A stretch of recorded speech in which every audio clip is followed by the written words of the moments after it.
અંબાજીના ગબ્બર પર્વત પર મધમાખી અને ભમરાના આતંકને લઈને 3 દિવસ સુધી રોપવે બંધ રાખવાની ફરજ પડી છે.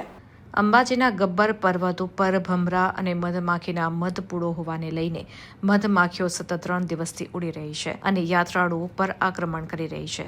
ત્યારે સર્જાયેલી પરિસ્થિતિને ધ્યાનમાં રાખીને ગબ્બરના રોપવેની તારીખ 15 મીથી 17મી એપ્રિલ સુધી બંધ રાખવાની જાહેરાત કરવામાં આવી છે. સૂત્રોના જણાવ્યા અનુસાર ભમરા અને મધમાખીઓએ 30થી વધુ યાત્રાળુઓ પર હુમલો કરીને ઘાયલ કર્યા હોવાની વિગતો પ્રાપ્ત થઈ છે. ત્યારે સાવચેતીના ભાગરૂપે 3 દિવસ રોપવે બંધ રાખવામાં આવ્યો છે.